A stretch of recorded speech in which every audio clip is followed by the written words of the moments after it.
Seguramente te hayas encontrado en estas semanas con ideas de carteles o sugerencias para llevar la temática del 8M, la temática del Día Internacional de la Mujer Trabajadora, al aula.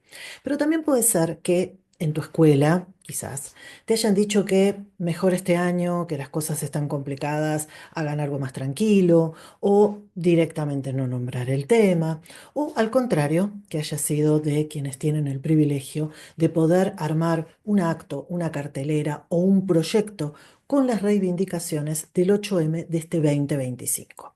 Por eso decidí este año centrarme en el post 8M, es decir, qué hacer todos los días para llevar los reclamos por los derechos al espacio educativo, o qué acciones se pueden instalar para que la paridad de género sea real, o cómo evitar las violencias hacia las mujeres y también, recordemos, hacia las diversidades. Primer punto, tomar las reivindicaciones como tema transversal. Cada año, el 8M, el 8 de marzo, y el 3J, el 3 de junio en Argentina, convocan a marchas a partir de ciertas consignas que hacen a las problemáticas de mujeres y también de disidencias. Estas consignas pueden tomarse como eje transversal en las distintas áreas de la currícula. Tomar, por ejemplo, el tema de la pobreza, que este año 2025 en Argentina trajo como cifras que las jóvenes sufren un 16,1% de desocupación y que las trabajadoras, mujeres, tienen ingresos 27,7% más bajos por razones de género. El 38,7% de las empleadas son informales, es decir, no están formalmente registradas. Te voy a dejar acá abajo de dónde saqué esta información, que es una nota que realizó la periodista Luciana Pecker. Vas a tener la nota completa. Bien, y con estas cifras, ¿cómo abordar? ¿Cómo trabajar este tema? Bueno, se pueden, por ejemplo, analizar estas cifras en matemática. Sí, en matemática, ¿por qué no? ¿Por qué? Porque vas a trabajar o vas a poder trabajar estadísticas y estadísticas reales, no estas de los libros que a veces no tienen mucho sentido. Por eso empecé diciéndote esto de poder trabajar de forma transversal, es incorporar la temática a tu día a día, a tus áreas de trabajo. Y entonces, a partir, por ejemplo, de estos datos sobre la ocupación y la desocupación en el país, y podés tomar algo en general, em, abordar y analizar esto con una perspectiva de género. Por ejemplo, en los grados del segundo ciclo se puede abordar el análisis de gráficos, gráficos de barra, gráficos de torta, y transformar esos datos de tablas a gráfico o al revés. Y luego de esto realizar, que esto es interesante y es importante, un análisis cualitativo. ¿Qué sería? ¿Qué implica en el día a día estos datos? ¿Qué significan? ¿Qué impacto tienen? ¿Qué es, en última instancia, lo que se hace y lo que se trabaja cuando se abordan las estadísticas? En historia, por ejemplo, se pueden trabajar con los distintos movimientos y las distintas oleadas del feminismo y cuáles eran los reclamos en cada época. Ver, por ejemplo, que en un momento el reclamo tenía que ver con el derecho a trabajar, con el derecho de poder salir de la esfera eh, hogareña y poder entrar en la esfera pública, el tener sus propios ingresos, el poder votar y ser elegidas, acceder a la universidad, etcétera. Se puede hacer, eh, pienso, en paralelo a cualquier trabajo que estés haciendo, por ejemplo, en historia o en ciencias sociales, imagino una línea hecha en cartulina y pegada en una pared del aula, donde se vayan ubicando a pues, cuáles fueron las mujeres, a quiénes fueron las mujeres que participaron, por ejemplo, de los movimientos revolucionarios, de los movimientos independentistas, de los distintos reclamos en las oleadas feministas, o los lugares que tuvieron en determinados hechos que tradicionalmente los vemos, pero más desde el punto de vista de los varones. También se puede pensar en aquellas mujeres que hicieron historia dentro de los distintos lenguajes artísticos. Y si te animás y si el espacio en el que trabajás lo permite, se puede también agregar a aquellas personas que fueron referentes de los derechos de las disidencias, de las diversidades, de los reclamos también de todo este colectivo. Segundo. Realizar intervenciones concretas que desarmen estereotipos de género y roles de género. ¿Qué significa realizar una intervención? Bueno, realizar una intervención es promover un cambio real y auténtico de actitud. ¿Y por qué hago hincapié en esto? Porque me parece que es muy importante que más allá del discurso, de lo políticamente correcto, logremos que esto se incorpore, que niños, niñas y adolescentes se apropien de esta idea y puedan replantear en el día a día esta cuestión respecto a los roles de género, a la identidad de género, a el techo de cristal y a tantas temáticas relacionadas con la perspectiva.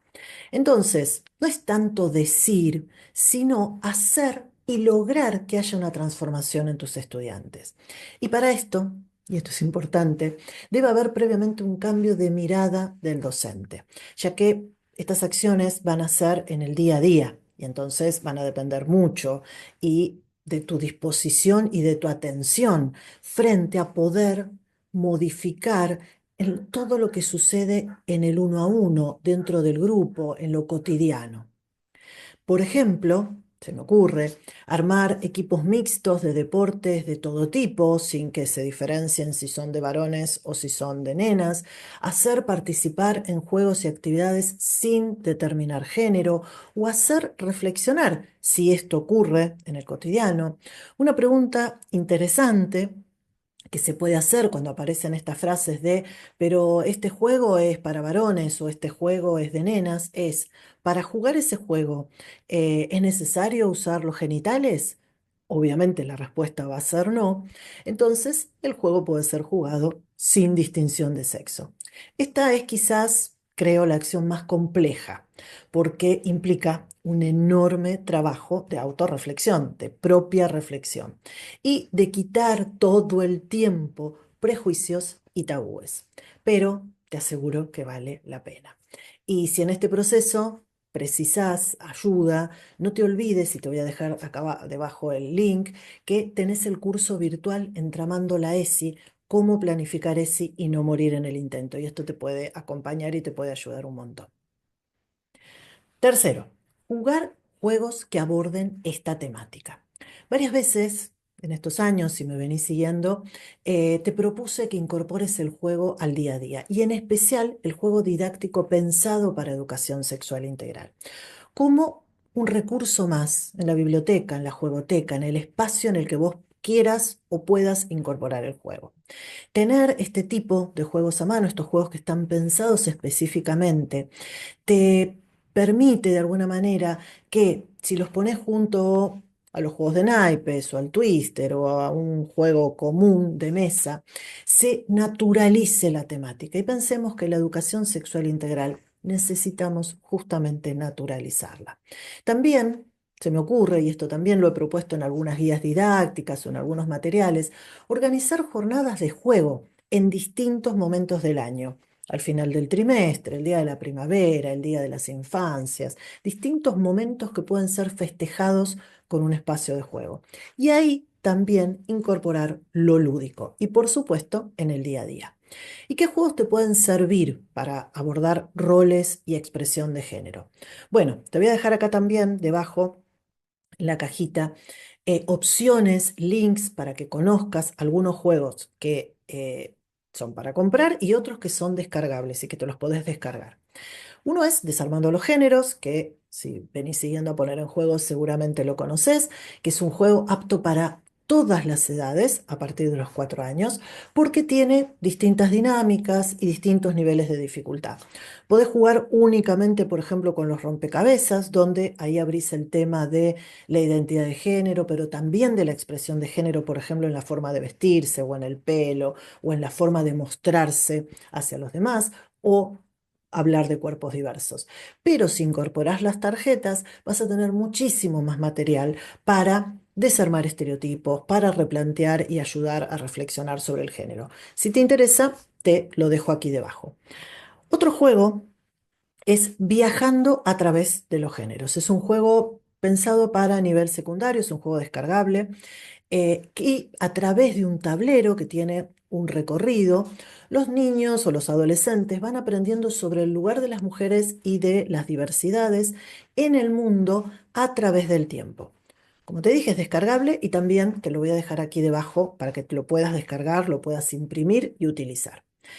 El juego de las etiquetas es otro juego descargable que también es maravilloso, pensado para nivel secundario, pero o para grados altos de la escuela primaria, pero yo le hice una adaptación y la vas a encontrar también aquí debajo para nivel inicial.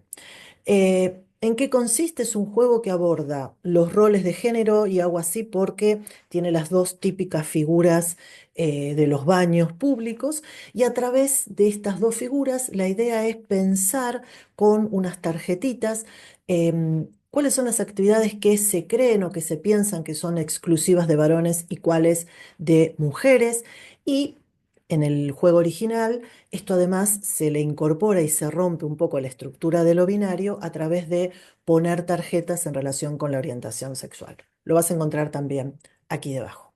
Cuarto, armar un diario de microacciones cotidianas. Sí, así como lo escuchas. Pero, ¿qué sería un diario de microacciones? Bueno, un registro que puede ser cotidiano, puede ser semanal, puede ser quincenal. Quizás podés empezar al final de la semana, es decir, bueno, los viernes hacer este registro. Esto lo vas a ver vos un poco en función de tus tiempos y las características de tu grupo, y esto es importante, de las acciones que se fueron realizando en el grupo y que ayudaron a un ambiente más equitativo. Obviamente, la idea es que no sea persecutorio, que sea un autoanálisis, que sirva, es más, puede llegar a ser un proyecto de un mes o de un bimestre, como para que no suene a persecución. Por ejemplo, si dos nenas fueron a buscar sillas o levantaron algo pesado en el aula sin intervención de varones, puede ser un registro. Si, ¿por qué? Porque es una microacción que rompe un estereotipo. O si jugaron todos juntos en el recreo al fútbol, puede anotarse como una microacción. Y así las situaciones que vos y que ellos puedan ir identificando. ¿Para qué va a servir? Bueno, por un lado, para que tus estudiantes empiecen a identificar estos micromachismos que se pueden llegar a dar en el día a día. Y por otro lado, para comenzar a modificarlos entre todos. 5. Sugerencia número 5. Invitar a mujeres cercanas o no tanto para que cuenten su historia. Narrar las historias de mujeres en primera persona, sus logros, pero también las dificultades, porque muchas veces vemos a dónde llegaron, pero es interesante conocer todos los obstáculos que quizás fueron teniendo hasta llegar a ese punto, hasta llegar a ser científicas, hasta llegar a tener un puesto X en una empresa. Entonces, poder narrar en primera persona es muy interesante. Se pueden invitar, si se puede, a mujeres conocidas o a las mismas madres o abuelas del grupo para que cuenten sobre ellas y sobre sus vidas. Si no se animan, quizás a ir en presencia, se les puede pedir que cuenten por escrito y usar ese material para analizar. Sexto, visibilizar mujeres en las noticias y en redes sociales. Hay una costumbre, un buen ejercicio que en general todavía se sigue haciendo en las escuelas, que es pedirle a los estudiantes que lleven al aula noticias. Se les suele pedir a veces que no lleven noticias de asesinatos ni noticias de tragedias o de políticas desde lo partidista.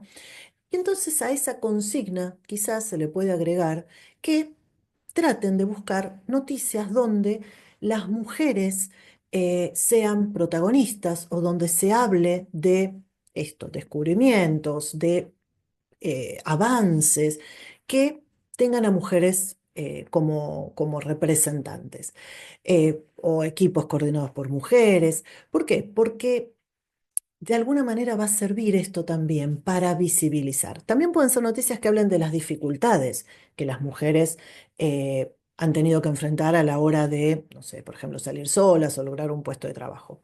Y respecto a las redes sociales, por ejemplo, se puede fomentar el seguir perfiles de mujeres que hablen de historia, de literatura, de economía, de finanzas, para poder así un poquito contrarrestar a veces estos perfiles donde pareciera que la imagen de las mujeres y que el único contenido que pueden producir las mujeres es aquel relacionado con el make-up, con la moda y nada más.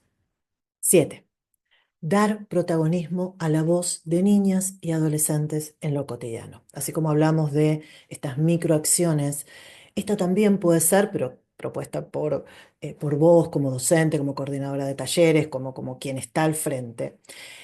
Algo que suele suceder a menudo es que las mujeres tenemos cierta dificultad a veces para hacer escuchar nuestra voz, para defendernos, para opinar de cualquier tema. Porque, bueno, sabemos que se nos suele denigrar y que muchas veces da vueltas esa frase de, bueno, calladita se te ve más bonita, ¿no? Es una frase que sigue vigente. Entonces, ¿por qué no organizar debates sobre distintos temas para alentar a las niñas y a las jóvenes a que den su opinión? No permitir, por ejemplo, en el día a día que solo los varones opinen, alentarlas a que levanten la mano, a que den su parecer y esto es fundamental y lo quiero subrayar, cuidar la convivencia para que se sientan en confianza y así hablen y opinen, porque si en el día a día no solo damos lugar, sino que no cuidamos que los varones, por ejemplo, o que otras nenas respeten esa palabra, va a ser muy difícil que se animen.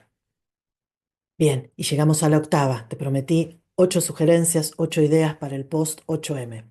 Y la octava es darnos el permiso como mujeres en nuestro propio espacio de trabajo.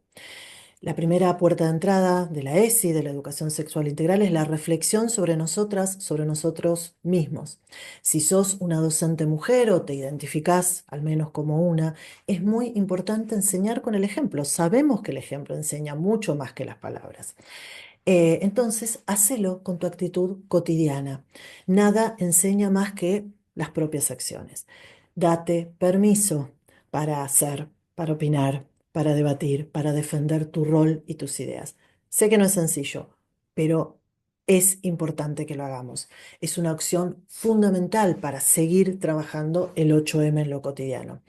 Y si sos varón o no te identificás como mujer, reflexionar sobre los privilegios que el patriarcado les brinda a los varones y educar desde una masculinidad que busque la equidad en el día a día.